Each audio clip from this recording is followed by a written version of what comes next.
Now that we have our MIDI environment set up within Nuendo, we can begin making use of its extensive and powerful MIDI recording capabilities.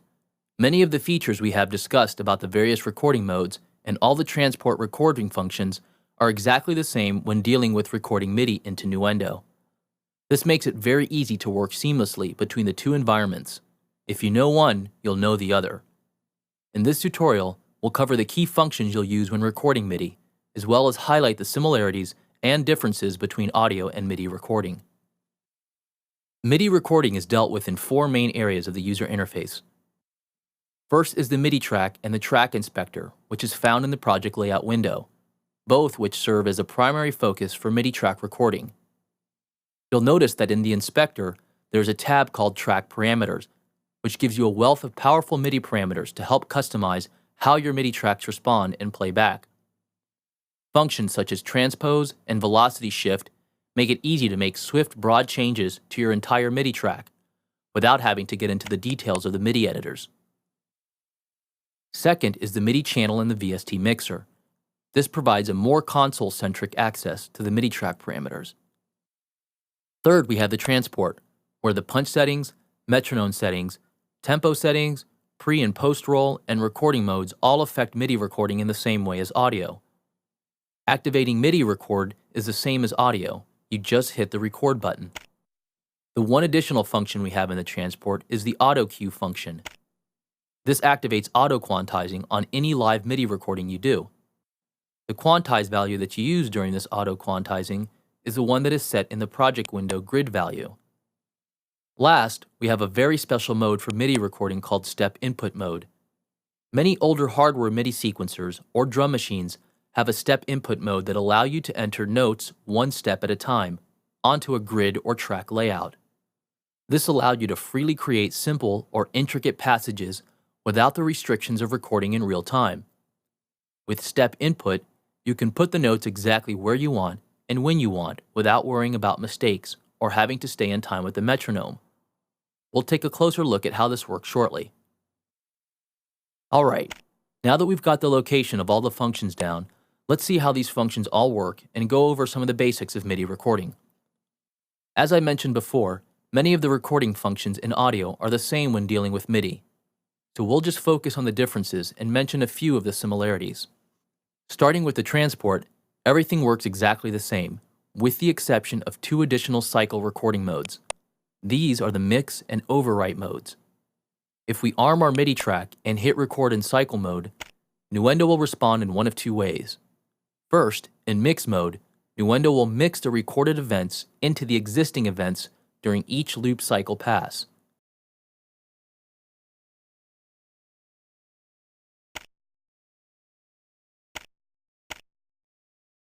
Second, in overwrite mode, Nuendo will simply overwrite the existing events during each loop cycle pass.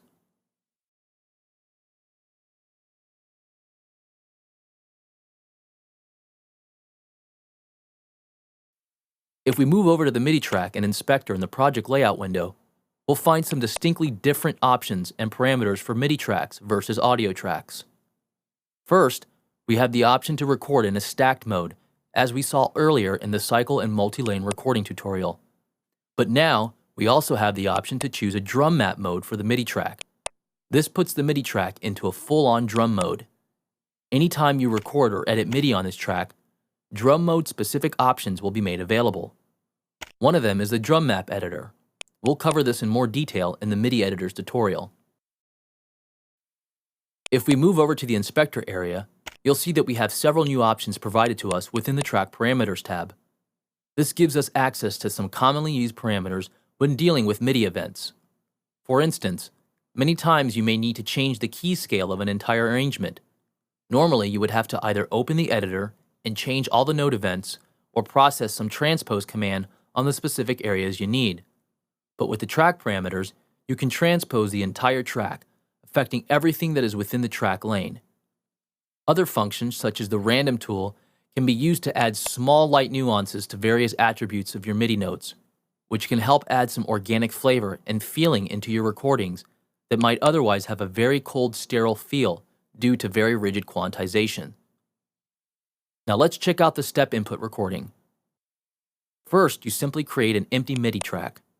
This is done by using the Draw tool to draw in a MIDI event, as long or as short as you like. We'll make ours exactly 4 bars. Now, if you double-click on this event, you'll see a toolbar at the top with some options. To the far right, you'll see this button, which is used to activate the step input mode. By activating this, Nuendo essentially bypasses all real-time recording through the transport and allows you to enter the notes one step at a time with your MIDI controller. The step values used are the same as a quantized grid value. Our grid value is currently set at 1/16, so the cursor will move every 1/16 of a step. You'll notice that as I press a key on my keyboard, a note is entered and the cursor advances to the next step. If you need to move forward or backward, you can use the arrow keys on your computer keyboard to move the recording cursor around as needed.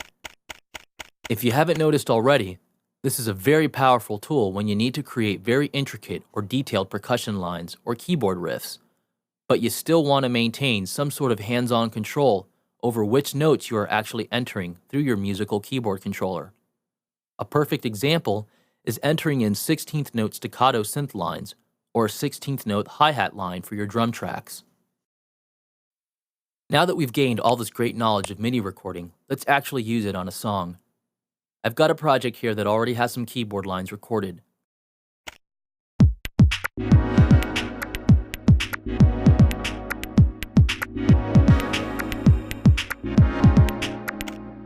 But I need to add a nice bass line, and also some more percussive hi-hat lines to the drum part.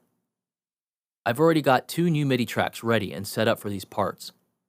One of them is controlling the G-Media Oddity Analog Virtual Synthesizer plugin to give me a nice juicy fat bass sound.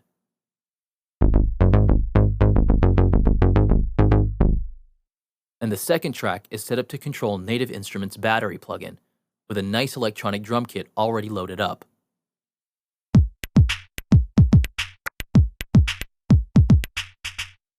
First, we'll arm the bass track and make sure we have a signal. We'll record that first, and off we go.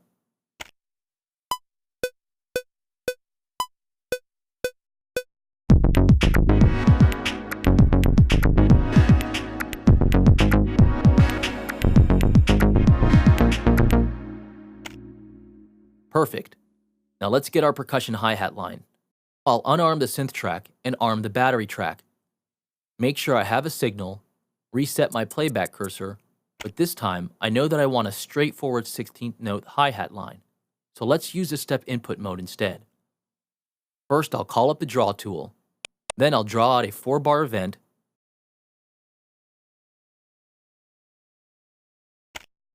and then go into the editor and activate the step input mode, and begin entering notes with my keyboard controller.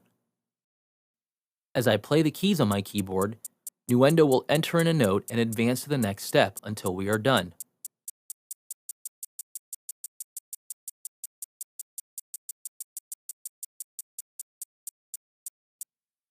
Okay, let's check it out now.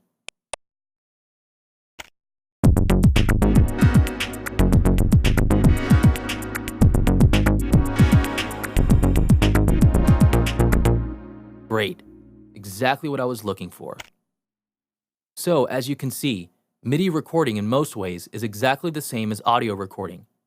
Many of the same functions such as your recording modes, track arming, input routing, punch-in settings, and more all function the same as in audio recording.